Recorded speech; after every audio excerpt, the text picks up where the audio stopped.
Coming up, it's the episode of Evolution of Episodes. We're diving into one of the most turbulent, passionate, and creatively explosive sagas in rock history. This British-American supergroup, they turned their personal disasters into platinum records. But somehow, through all the substance abuse and the betrayal and the sleeping around, the affairs, everything, they channeled that misery into one of the most epic rock careers ever. For this episode, we got the story of two songs that were written by ex-lovers to be sonic weapons against each other, each calling out the other in front of millions until the end of time.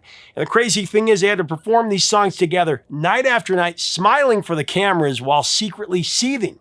And then there's the story of the deeply personal song that clocked in at 15 minutes with 16 verses.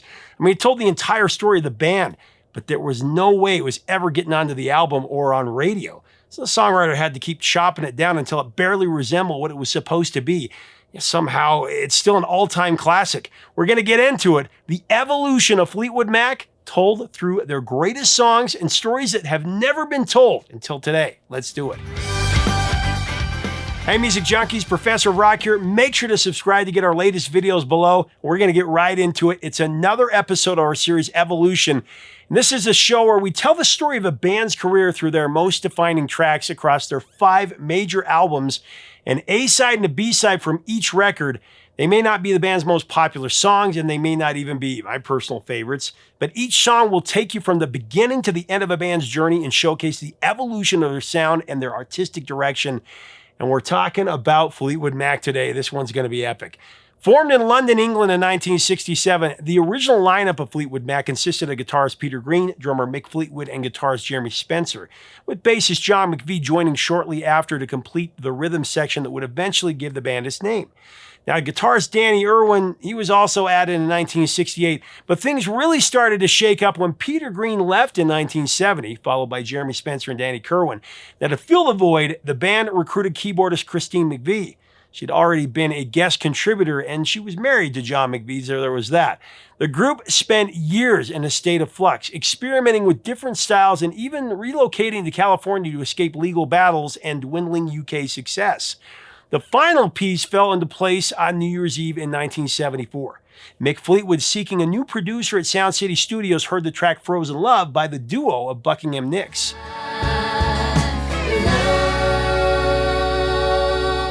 Impressed by Lindsey Buckingham's guitar work, and they needed a great one, Fleetwood invited Lindsey to join. But you know what? He insisted that he and his musical partner and his girlfriend Stevie Nicks were a package deal, so that had to happen.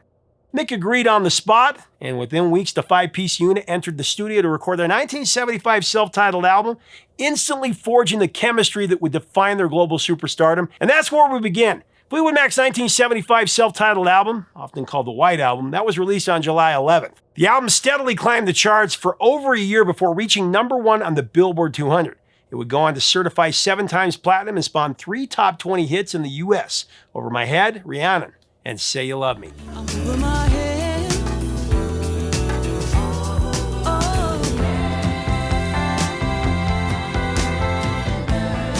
The sun comes up and you say that you love me. The White Album became the blueprint that really redefined Fleetwood Mac as a global pop powerhouse and introduced the world to the iconic trio of songwriters that would define the band's golden era. All right, so for my A-side pick, I gotta go with Stevie Nicks' Rhiannon.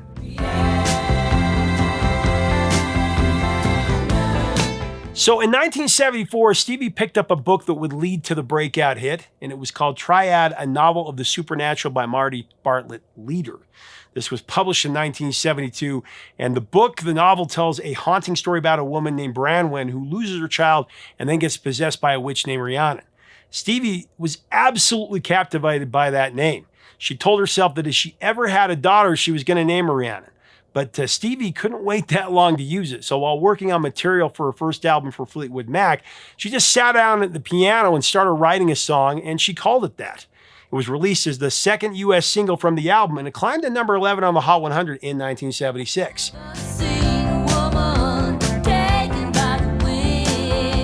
Jump ahead to 1978, and Stevie discovered some deeper connections to the name Rhiannon. Fans sent her 4 paperback books in a manila envelope in the mail. The collection was steeped in Celtic mythology, and both the name Rhiannon appeared in those stories. She was a mythological queen, and Stevie was pleasantly surprised. She then bought the rights to the stories and began work on a Rhiannon project, tossing around ideas for a movie, even a musical. There was one time talks about a cartoon or even a ballet, though none of those projects panned out. Still in love with the name, Stevie later explained in 2013 that her Rhiannon was a celestial being, someone not quite of this world.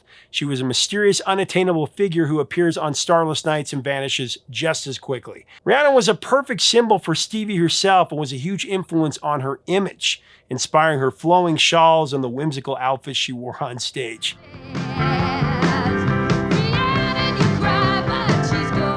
All right, for my B-side pick, I gotta go with another Stevie Nicks track, but you won't blame me for this one because it's a total classic.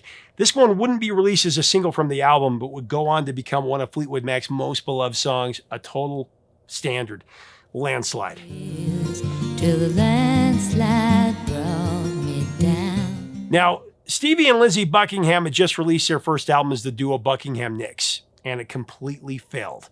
Polydor dropped them from the label, and just like that, it was over. Now, Stevie was exhausted. She'd been grinding away at odd jobs to keep them afloat while chasing this dream of making it music. And for what? Nothing was happening. Stevie was ready to throw in the towel. She was wondering if she could just go back, give up, go to school. But actually, her father stepped in with some wisdom and told her she should give it 6 more months. If things didn't work out at that point, she could come home and they would help her figure things out.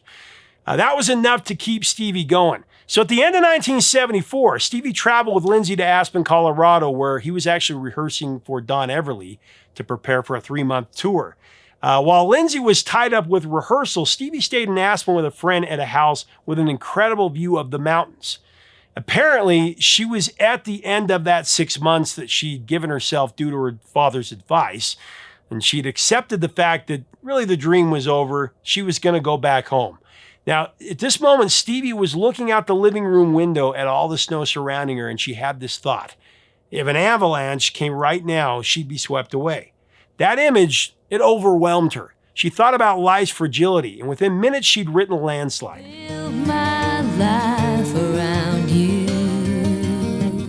The lyrics poured out of her, and a masterpiece was born on the very day she was going to quit music, mind you.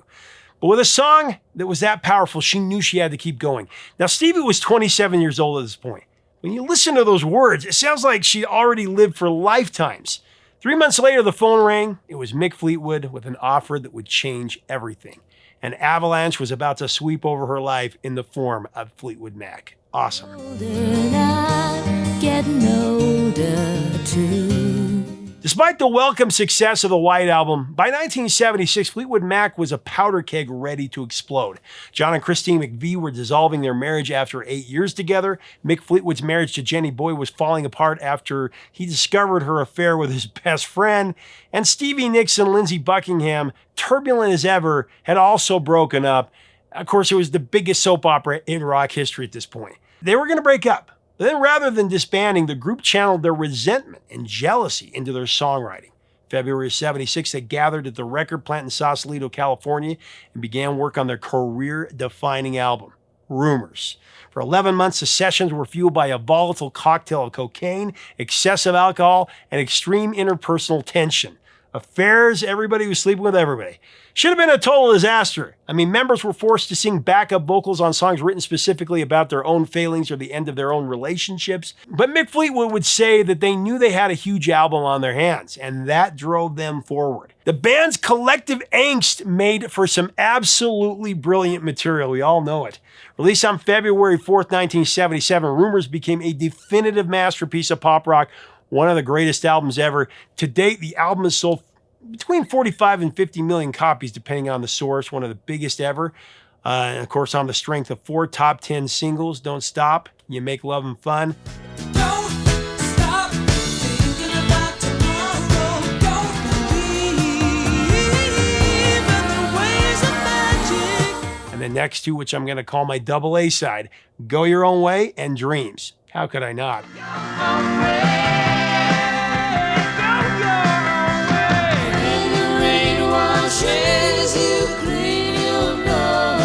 While Fleetwood Mac was falling apart in the wake of their previous album and before heading out on a tour, the band rented a house in Florida to do some songwriting. But the vibe was really toxic. It was during this mess that Lindsey Buckingham wrote Go Your Own Way, a song that put Stevie Nicks right in the crosshairs. Now for Lindsey, it was an effort to have honest closure and also a way to release all his frustration and anger over their breakup. Go Your Own Way is primarily guitar-oriented, with Lindsey singing lead vocal and performing lead guitar, of course. The song keeps an upbeat tone while also conveying Lindsey's emotionally conflicted lyrics. You could go your own way. But while it was a cathartic track for him, it was a dagger to the heart for Stevie Nicks. In particular, one of the most scathing lines for Nicks is found in Lindsey's second verse, "Packing up, shacking up is all you want to do." Now, Stevie, for her part, swears she never shacked up with another man. While she and Lindsey were a couple, she never cheated on him. And she begged Lindsey to change that lyric. But he refused. He said, hell no. Stevie maintained that Lindsey knew there wasn't any truth to the statement, and he only wrote that part to torment her. Every time he sang those words on stage, she wanted to end him. She would glare at him. But she had to just smile and sing the song with him for the next 45 years. Packing up, shacking up's all you want to do. While Stevie, for her part, though, would counter with her own track targeting Lindsey, Dreams. The lyric, players only love you when they're playing, that really wasn't any kinder to Lindsey than his line about shacking up, with other people. But Stevie had her own suspicions about Lindsey's secret activities as well.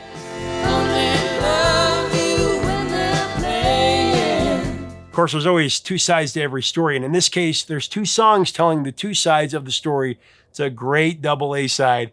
And while Go Your Own Way reached number 10 on the Billboard Hot 100, Dreams, that holds the distinction of being Fleetwood Mac's only #1 hit in the US, if you can believe that. Dreams is also the Mac's most streamed song, with over 2.5 billion streams on Spotify alone. Over twice that of Go Your Own Way.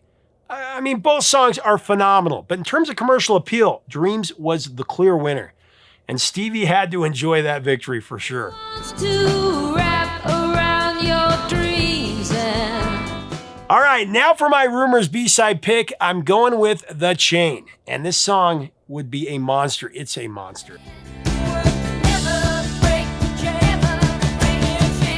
This was the first song they tackled for the album, but it actually started as a Christine McVie composition called Keep Me There. Now, for a while, they also called it Butter Cookie. The band kept coming back to it again and again for a lot of months. They were reworking it, reshaping it, but it just never would work. They couldn't finish it. They didn't lock it until November of '76, nearly 10 months later. By that point, the track had been transformed so much they had to rename it, and they renamed it The Chain. And that was the perfect name, because it encapsulated how all these different fragments had been chained together to create something entirely new, as well as the chain that linked the band together. Every member had contributed so much to this song that The Chain became the only song in Fleetwood Mac's entire catalog that was credited to all 5 musicians. And it brought them together and actually stopped them from breaking up at their peak. I mean, they were close to breaking up with all the turmoil that was in these songs, but this one saved them.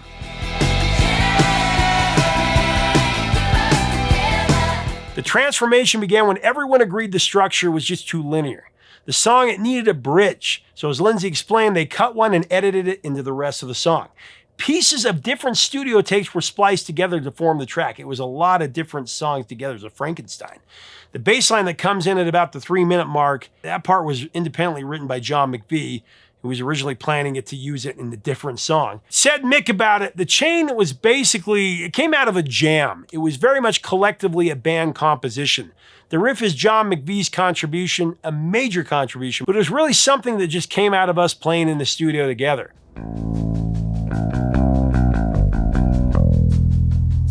Originally, we had words to it, and it really only became a song when Stevie wrote some. She walked in one day and said, I've written some words that might be good for that thing you were doing in the studio the other day. Now, Lindsey arranged and made a song out of all the bits and pieces, and then once it was arranged and we knew what we were doing, we went in and we recorded it. And again, that's what Mick said about the song. Although The Chain was never released as a single from Rumours, it would go on to become one of Fleetwood Mac's most iconic songs. And it's one of those head scratchers. Why wasn't it released as the 5th single since the album was doing so well?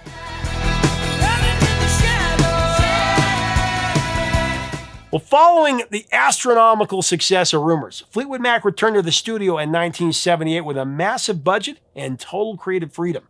Lindsey Buckingham was adamant about one thing, though. he refused to make Rumours Part 2.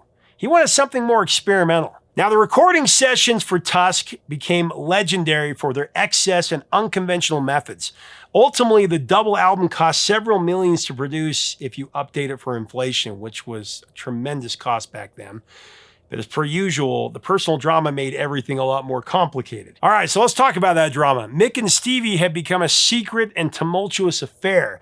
The romance was relatively short-lived, and the follow added yet another layer of complex emotional tension to the band's internal dynamics, as there were already a lot there. As Stevie was writing material at her California house, her best friend Sara was often at her side. Sara's marriage to Jim had fallen apart, and Stevie's home became her sanctuary. And then in November 1978, 3 months into the 13-month recording marathon, Stevie got a devastating phone call from Jim. Sara had moved in with Mick Fleetwood. Stevie lost her boyfriend and her best friend on the very same day. The studio atmosphere turned absolutely toxic. Now, mind you, no one in the Mac circle approved of Mick stealing their friend's wife, and Sara was actually banished from the studio. Man, it was bad. The bandmates hardly spoke to each other, but despite all the chaos, they produced a sprawling, ambitious 20-track double album. Released in 1979, Tusk confused critics and fans alike. You were expecting another Rumours, so it peaked at number 4, not bad. It produced 2 top 10 singles, but man, it fell well short of expectations. I mean, think about it. Rumours would sell 50 million copies. Tusk would barely go platinum at first, and then end up selling about 3 or 4 million. But to go from 50 million to 3 or 4, man, they lost a lot of fans. All right, let's get into my A pick for Tusk. Sara.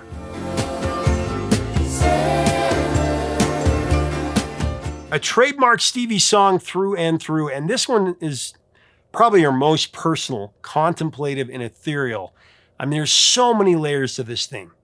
I mean, even the name Sara itself is jam-packed with multiple meanings.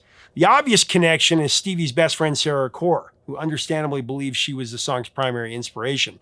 But Stevie pushed back on that idea, later saying that the song goes much deeper than that. It was about Stevie herself. It was about Sara. It was about Mick, about Fleetwood Mac. It was allegedly about the baby that she and Don Henley were going to have, but she aborted. There's a lot of deep meaning to this. Sara references so many different people and circumstances that the original demo was more like a saga than a pop song. It clocked in at like 15, 16 minutes with 16 verses. That initial long-play version referenced everyone in the band, their extended family life, their romantic relationships, their broken friendships, and their personal tragedies. You're the poet in my heart. I mean, it was a literal history of Fleetwood Mac, but it was way too long, even for a double album. After all, Fleetwood Mac, they weren't a prog band. So Stevie cut down Sara to 14 minutes, then she cut it down to 11 minutes, and then 9, and then 7, and finally got it to a runtime of 4 minutes and 40 seconds for radio. It was cut back so much, at one point she jokingly wondered if the name Sara would even be in the song at all. The writing Sara was clearly a healing process for Stevie Nicks. Though she'd begun it before Sara and Mick got together, she completed it after the fact.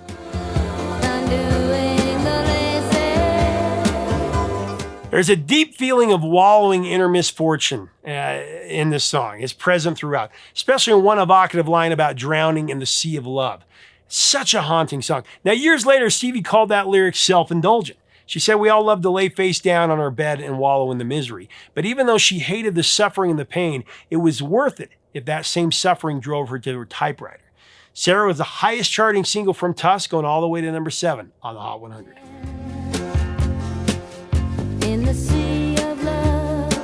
All right, for my B-side pick, I have to go with Lindsey Buckingham's 70s version of Pet Sounds, the title track, Tusk.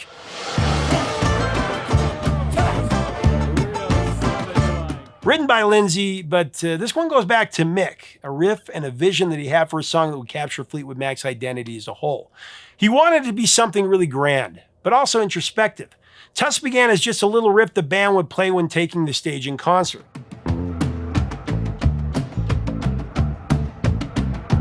And when it came time to record the album Tusk, they decided to use that opening riff for the song, but they really couldn't figure out how to use it.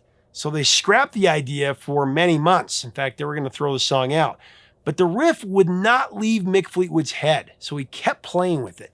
Now, ultimately, Lindsey Buckingham came to the rescue and wrote some simple lyrics for a chorus that you could sing along to. And then as the song finally began to develop, Mick actually remembered a trip to Europe he'd taken where he saw brass bands marching down the street. So they actually enlisted the University of Southern California, USC's famous marching band, to play on the track.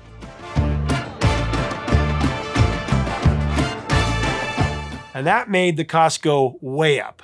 The opening lines seem to reference Mick and Stevie's secret relationship and his discreet visits after recording sessions. And then the lyrics took a more provocative turn, fitting the song's title.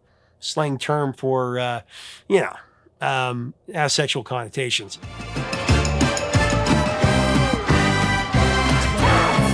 Now, Stevie would go on to say something like this about it. I didn't understand the title. There was nothing beautiful or elegant about the word Tusk. It really brought to mind those people stealing ivory. Even then in 1979, you just thought the rhinos are being poached and the tusks are being stolen, the elephants are being slaughtered, and ivory is being sold in the black market. I don't recall it being Mick's slang term for the male member. That went right over my prudish little head. I wasn't told that until quite a while after the record was done, and when I did find out, I liked that title even less. I was sickened by it.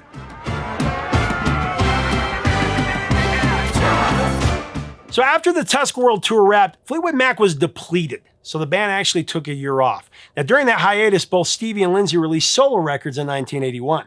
Lindsey's debut, Law and Order, that topped out at a disappointing number 32, but his single Trouble did break the top 10, reaching number 9.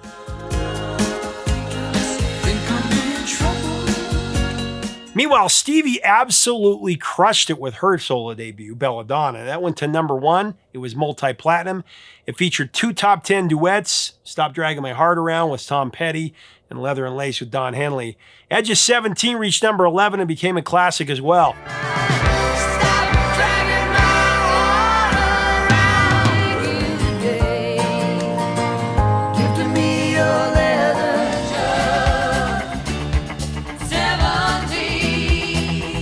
When Fleetwood Mac finally regrouped, they headed to Le Chateau in France in November of 81 to begin recording Mirage. So the sessions continued through March 1982, with the band later relocating to Larrabee Sound Studios and the record plant back home in LA.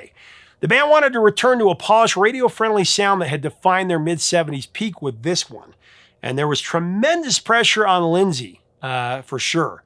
In particular, Lindsey had contributed nearly 50% of Tusk's songwriting and had driven its experimental direction, going from 50 million to like 3 million. But with strong backlash from the label and the band and many fans, there was pressure to make another Rumours-style record. So released on July 2nd, 1982, Mirage spent 18 weeks in the US top 10 and climbed to number 1 of the Billboard 200, Return to Glory. It went double platinum off the bat and spawned 5 singles, 3 reaching the top 25, including my A-side pick, Gypsy.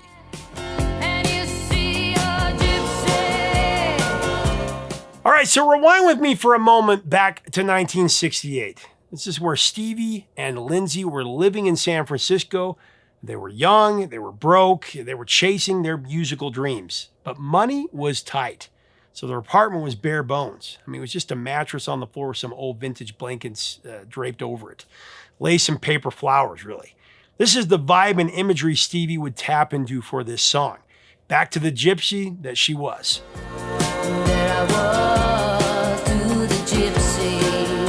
Now, Stevie Nicks started writing Gypsy in 1979, barely in her 30s, but she was already swept up in a wave of nostalgia. This song painted her portrait as a freedom-loving gypsy, recalling those early days with Lindsey before fame, complicated everything. And years later, she revealed that whenever she felt cluttered by her celebrity life, she'd actually take the mattress off her nice bed, put it on the floor with just a table and a small lamp nearby to relive those moments. Now, when Stevie returned to finish the lyrics around the time Mirage was being made, her life had been completely shattered. Her best friend Robin Snyder had passed away from leukemia on October 5th, 1982, just 2 days after giving birth to her son Matthew. Robin had been with Stevie since she was 15. She traveled with Fleetwood Mac for 5 years. She taught Stevie how to sing. She worked as her speech therapist. She helped her prepare for her concerts. She was like a sister. More importantly, Robin knew the real Stevie Nicks, not just the famous persona. Suddenly, certain lyrics jumped out at Stevie with devastating new meaning. Lines about a child and memories took on a whole different weight.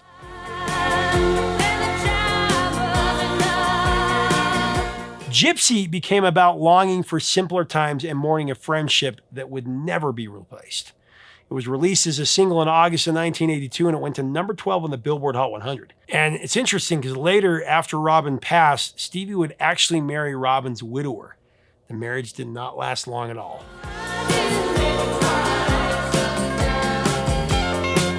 Okay, for my B-side pick, I'm going with one of those undeniable hit songs of the 80s, Hold Me.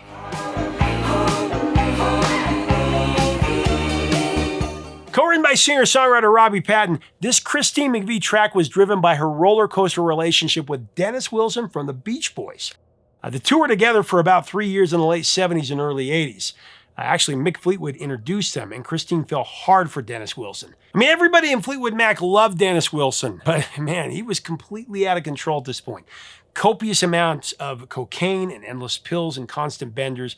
Mick felt torn watching it all unfold. I mean, Dennis was his friend, but Christine was like his sister. He could see Dennis chasing women and screwing up, but didn't know if it was his place to say anything about it. The relationship almost led to marriage, but instead it ended in December when Dennis moved out of Christine's house and out of her life for good. Hold Me captures all the bittersweet reflections from that particular relationship. I mean, Christine didn't hide anything about the difficulties they face. It's all over the song. The lyrics reference Dennis's drug use with the line about not handing her a line, his excesses that she had to pay for, and the little time he gave to their actual relationship.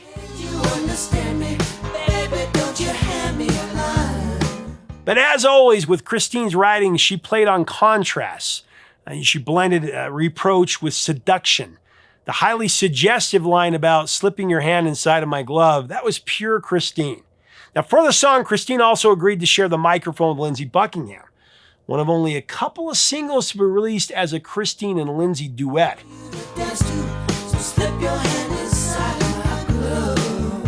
But man, it turned out to one of the most delectable, undeniable pop songs of the entire 80s. Hold Me became Mirage's most commercially successful track. It reached number 4 on the Hot 100, and it's also tied for Fleetwood Mac's biggest single of the 80s. Of course, later in 1987, Little Eyes would match its chart performance. Both hit number 4.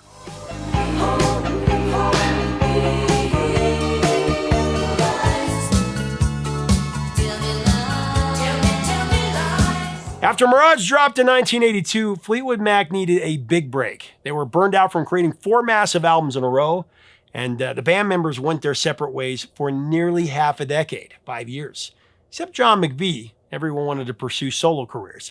What finally jump-started a reunion, though, was a Christine McVie side project. In 1985, Christine invited Lindsey, John, and Mick to play on her cover of Can't Help Falling in Love for the 1986 movie A Fine Mess.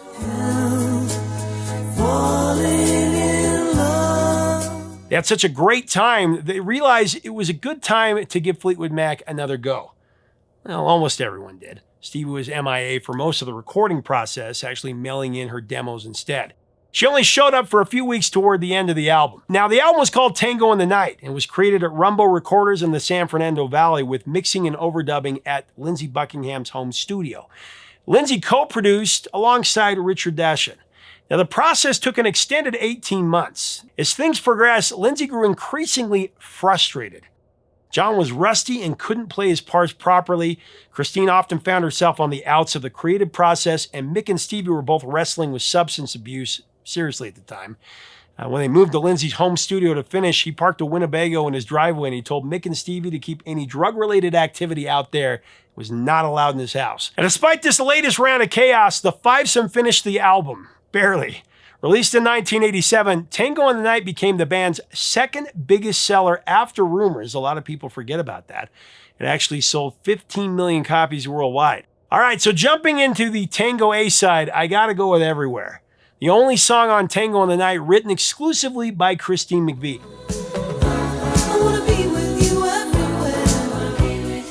Now, Christine had this remarkable intuition when it came to crafting pop songs, that's for sure. I mean, whether you're talking about You Make Lovin' Fun, or Don't Stop, Say You Love Me, or Hold Me, she was a master of her craft. Most people don't realize that in a supergroup with 3 famous singers, Christine actually had more hits than Lindsey Buckingham and Stevie Nicks combined.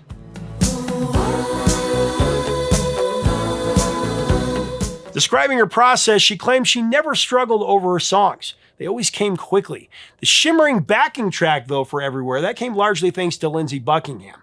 But by this time, Lindsey had a Fairlight synthesizer that he'd used for sampling. And with it, he really made the song shine and gave it a different feel.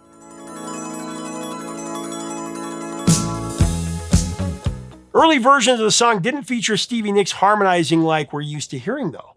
Stevie had actually recorded harmonies and melded them in, but she later discovered they hadn't been used on the track. This led to a very heated exchange between her and Christine.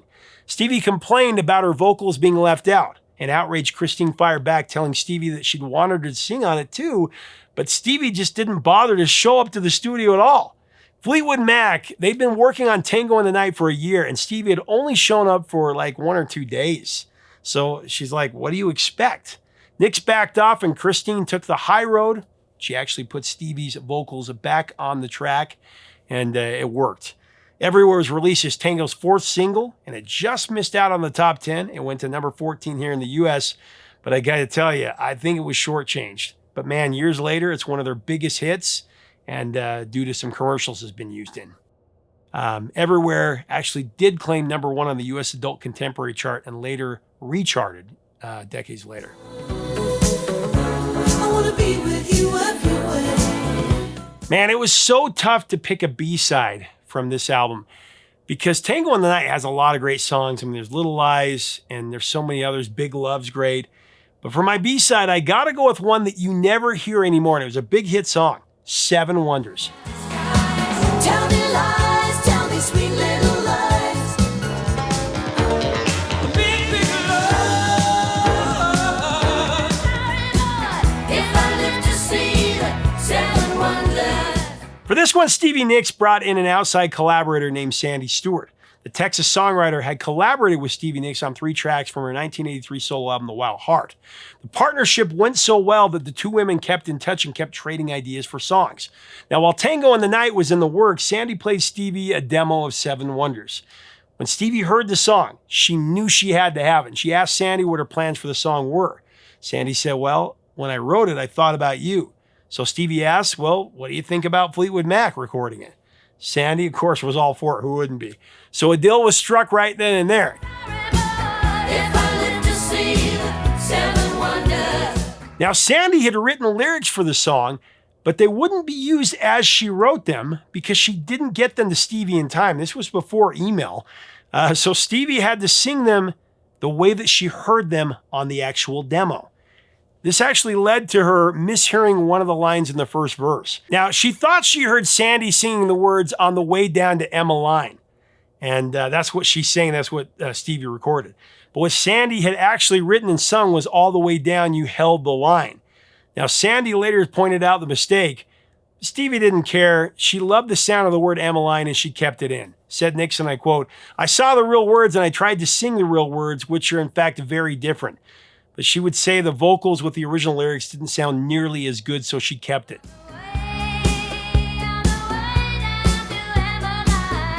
Plus, of course, Stevie's rewrite gave her a co-writing credit on the track, and I think that might have been the reason she didn't want to change it. 7 Wonders got immediate airplay, and the single climbed to number 19 in the Hot 100, giving Fleetwood Mac another solid hit from Tango in the Night. They actually had more hits on this album than Rumours.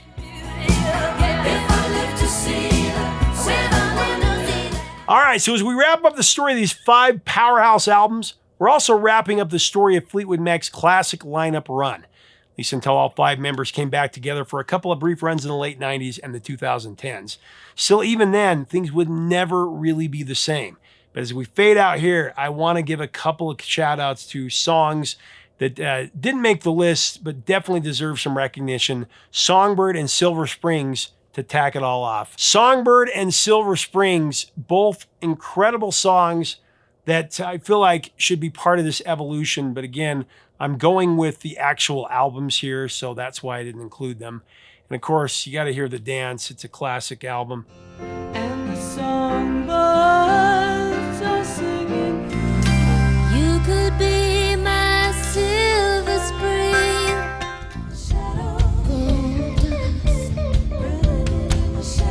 Anyway, those are my Fleetwood Mac picks. That's the evolution of Fleetwood Mac as a band. What do you think? What are your picks? What are your songs? What do you think? What are the classic lineup of Fleetwood Mac? What's your favorite album and your favorite songs and your memories with them? Let's have a great discussion below. If you like our content, we invite you to subscribe. We'd love to have you as part of our community. Until next time, 3 chords and the truth, my friends.